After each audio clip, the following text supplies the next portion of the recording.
बेताल पच्चीसी। असली हकदार। यमुना के किनारे धर्मस्थान नामक एक नगर था। उस नगर में गणाधीप नाम का राजा राज्य करता था। उसी में केशव नाम का एक ब्राह्मण भी रहता था। ब्राह्मण यमुना के तीर पर जप तप किया करता था। उसी की एक लड़की थी जिसका नाम था मालती।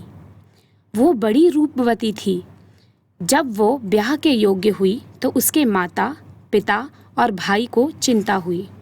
संयोग से ब्राह्मण अपने किसी यजमान की बारात में गया था। भाई पढ़ने चला गया। तभी उनके घर में एक ब्राह्मण का लड़का आया। लड़की की माँ ने उसके रूप और गुणों को देखकर उससे कहा कि मैं तुमसे अपनी लड़की का ब्याह करूँगी। होनहार की बात की। उधर ब्राह्मण को एक लड़का मिल गया और उसने उसे वचन दे दिया। उधर जहाँ ब्राह्मण का लड़का पढ़ने गया था वहाँ भी उसने एक लड़के को वादा कर दिया। कुछ समय बाद बाप बेटे घर में इकट्ठे हुए तो देखते हैं क्या कि वहाँ एक तीसरा लड़का और मौजूद है। दो उनके साथ आए थे। अब क्या हो? ब्राह्मण, उसका लड़का और ब्राह्मणी बड़े सोच में पड़ गए। दैव योग से हुआ क्या कि लड़की को सांप ने काट लिया। वो मर गई। उसके बाप भाई और तीनों लड़कों ने बड़ी भाग दौड़ की। जहर झाड़ने वालों को बुलाया पर कोई नतीजा ना निकला। सब अपनी अपनी करके चले गए। दुखी होकर वे उस लड़की को शमशान ले गए और क्रियाकर्म कराए। तीनों लड़के में से एक ने तो उसकी हड्डियां चुन ली और फकीर बनकर जंगल में चला गया। दूसरे ने राख की गठरी बांधी और वहीं झोपड़ी डालकर रहने लगा। तीसरा योगी होकर देश देश घूमने लगा। एक दिन की बात है, वो तीसरा लड़का घूमते घामते किसी नगर में पहुंचा और एक ब्राह्मणी के घर भोजन करने बैठा। जैसे ही उस घर की ब्राह्मणी भोजन परोसने आई कि छोटे लड़के ने उसका आंचल पकड़ लिया। वो ब्राह्मणी का आंचल छोड़ नहीं रहा था। ब्राह्मणी को बड़ा गुस्सा आया।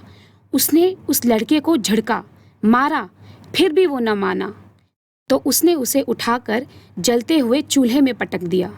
लड़का जलकर राख हो गया। ब्राह्मण बिना भोजन किए ही उठ खड़ा हुआ। घरवाले ने बहुतेरा कहा पर वो भोजन करने के लिए राजी ना हुआ।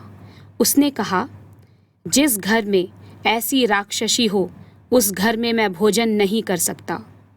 इतना सुनकर वो आदमी भीतर गया और संजीवनी विद्या की पोथी लाकर एक मंत्र पढ़ा। लड़का जीवित हो गया। ये देखकर ब्राह्मण सोचने लगा कि अगर ये पोथी मेरे हाथ में पड़ जाए तो मैं भी उस लड़की को जीवित कर सकता हूँ। इसके बाद उसने भोजन किया और वहीं ठहर गया।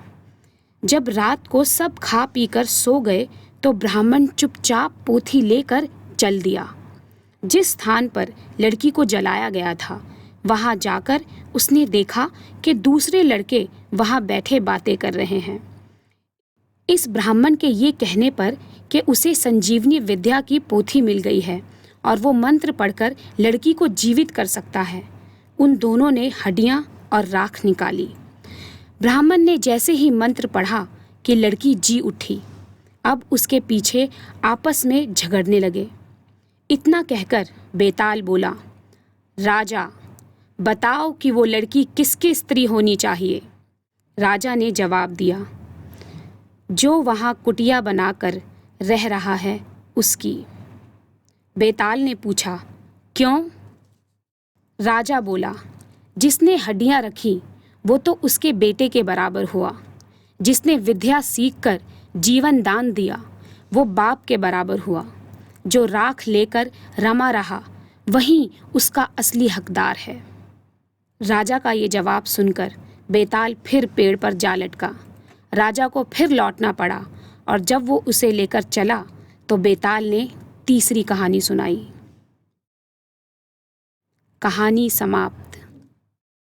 असली हकदार। बेताल पच्चीसी।